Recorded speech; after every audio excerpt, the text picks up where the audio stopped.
High viewers. So இந்த வீடியோவில் என்ன பார்க்க போகிறோன்னா, கோயம்புத்தூர் ஜங்ஷன்லேருந்து எர்ணாகுளம் ஜங்ஷன் ட்ரெயின் ட்ராவல் பார்க்க போகிறோம். ஸோ எந்த ட்ரெயின்னா செகந்திராபாத் எக்ஸ்பிரஸ். ஸோ காலையில் உங்களுக்கு 7:30 கோயம்புத்தூர் ஸ்டேஷன்லேருந்து கிளம்புது. இது பார்த்திங்கன்னா உங்களுக்கு 202 கிலோமீட்ரு ட்ராவல் பண்ணுது. இது பாருங்கள், இந்த வண்டி, இந்த ட்ரெயின் தான் காமிச்சிருக்கோம் பாருங்கள். செகந்திராபாத் எக்ஸ்பிரஸ் செகந்திராபாத்லேருந்து வருது. செகந்திராபாத் நம்ம ஜோலார்பேட்டை ஜோலார்பேட்டை, திருப்பத்தூர், சேலம், ஈரோடு, திருப்பூர், கோயம்புத்தூர்லேருந்து உங்களுக்கு எர்ணாகுளம் போகுதுங்க. ஸோ டோட்டல் ஹவர்ஸ் பார்த்திங்கன்னா 4 hours 13 minutes உங்களுக்கு ட்ராவல் ஜர்னி பார்த்திங்கன்னா உங்களுக்கு 4 hours 13 minutes உங்களுக்கு போய் சேரும். ஸோ இது உங்களுக்கு என்னென்னலாம் வருதுன்னா, உங்களுக்கு கோயம்புத்தூர்லேருந்து எர்ணாகுளம் போகிற வழியில் பாலக்காடு ஃபஸ்ட் ஸ்டாப்பு, 2வது ஸ்டாப் திருச்சூர், 3வது ஸ்டாப் ஆலுவா, 4வது ஸ்டாப் எர்ணாகுளம்.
இப்போ ட்ரெயின் பார்த்தா பாலக்காடு ஜங்ஷன், இதுக்கு முன்னாடி ஒரு ஜங்ஷனில் ஸ்டாப் இருக்குது. ஸோ அங்கே இந்த லோக்கோ பைலட் எக்ஸ்சேஞ்ச் பண்ணுறதுக்கு ஸ்டாப் டெம்பரரியாக கொடுப்பாங்களாம். அது ஸ்டாப் இல்லை, ஆனால் லோக்கோ பைலட்டு பண்ணுறது. இப்போ பாலக்காடு விட்டு கிளம்பிடுச்சு. இது பாருங்கள், இந்த இயற்கை எப்படி, இந்த கேரளாவில் மட்டும் ஏன் இந்த மாதிரின்னு தெரில. கடவுள் அள்ளி அள்ளி கொடுத்துருக்காரு. தண்ணி எங்கேருந்து தான் வருதுன்னு தெரில, எந்த பக்கம் பார்த்தாலும் தண்ணியாக வருது. என்ன இயற்கை வளம் தெரியுங்களா.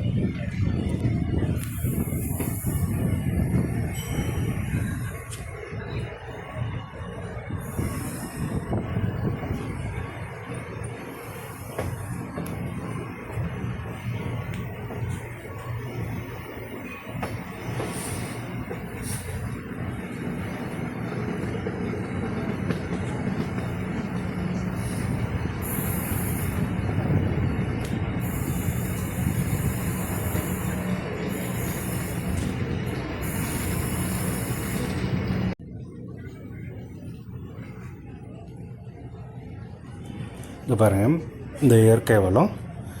ஸோ நம்ம அந்த பொள்ளாச்சி சைடு இந்த இயற்கை பார்க்கலாம். பொள்ளாச்சி, உடுமலைப்பேட்டை, இந்த மேற்கு தொடர்ச்சி மலை பக்கத்தில் இருக்கிற எல்லா இடத்துலையும் இந்த மாதிரி ஒரு இயற்கை வளத்தை நம்ம பார்ப்போம்.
ஸோ இப்போ பார்த்தீங்கன்னா த்ரிஷூர் ஜங்ஷனுக்கு வந்திருக்கோம். ஸோ வந்து அங்கேருந்து கிளம்புறோம். த்ரிஷூர்லேருந்து டுவர்ட்ஸ் ஆலுவா எர்ணாகுளம்க்கு அப்படியே கிளம்புறோம் பாருங்கள். த்ரிஷூர்ன்றது ஒரு டிஸ்ட்ரிக் ஆக்சுவலி.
ஸோ இப்போ பார்த்தீங்கன்னா உங்களுக்கு கரெக்டாக 10:30க்கு பார்த்திங்கன்னா ஆலுவாக்கு வந்திருக்கோம். ஸோ எங்கேருந்து கிளம்பி கோயம்புத்தூர்லேருந்து பாலக்காடு வந்து த்ரிஷூர் ஜங்ஷன் கடந்து ஆலுவா ஜங்ஷன்லேருந்து இப்போ எர்ணாகுளத்துக்கு கிளம்பி வந்துட்டோம். ஆலுவாலேருந்து எர்ணாகுளத்துக்கு கிளம்பி வந்தோம். ஏதாவது வேணும்னா கமெண்ட்டில் போடுங்க. ஓகே, தேங்க்யூ, பாய்.